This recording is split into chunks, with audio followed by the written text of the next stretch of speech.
সামগুৰিৰ কলংপাৰ বাজিয়া গাঁৱৰ এজন যুৱকক মাৰপিট কৰি ধন কাহিনীৰ অভিযোগ। ২৬ তাৰিখে সন্ধিয়া সংঘটিত হোৱা ঘটনাই লৈছে নতুন মোড়।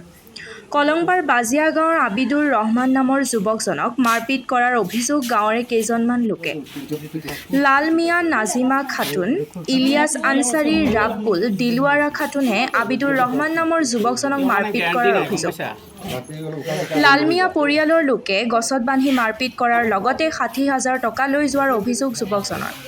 আবিদুৰ ৰহমান আৰু লাল মিয়াৰ দুয়োটা পৰিয়ালৰ পাৰিবাৰিক কন্দলৰ বাবেই উক্ত যুৱকজনক মাৰপিট কৰাৰ অভিযোগ।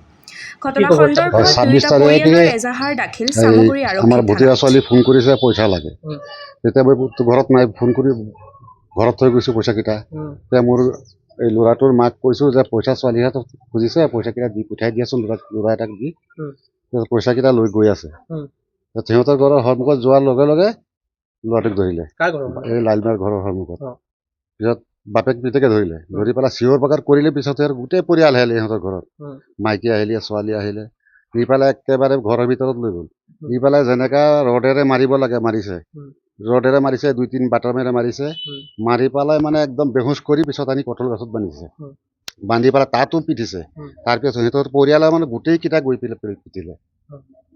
এতিয়া কথাটো হ'ল যে লাল মিয়াৰ লগত আপোনালোকৰ পূৰ্বে কিবা সম্পৰ্ক আছিল নেকি? সম্পৰ্ক মানে বিয়া, ল'ৰা বিয়া পাতিছে। মানে লাল মিয়া আপোনাৰ সম্বন্ধীয়? হয়, সম্বন্ধ আছে তাৰ লগত।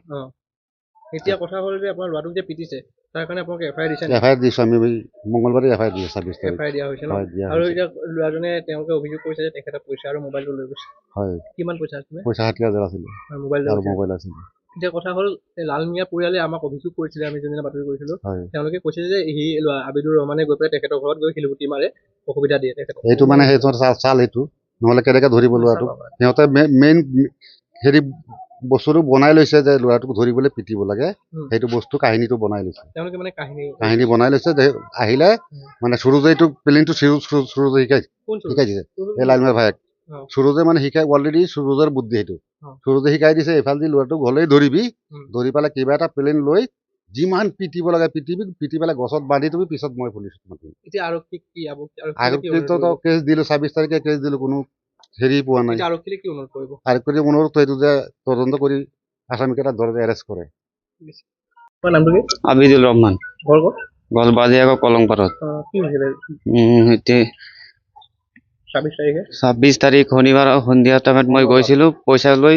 ঘৰৰ পৰা দেউতাই পঠাইছে দিদিৰ ওচৰত পইচা লৈ দলংপাৰত ৬০,০০০ টকা লৈ গৈ আছোঁ। সিহঁতক ৰাস্তাত পৰা ধৰি লৈ বান্ধি পেলাই পিছত ঘৰত পেলাই যি মাৰিছে, হাতত মাৰিছে, ৮-১০টা মিলাই মাৰিছে মোক। এইটো শহুৰ।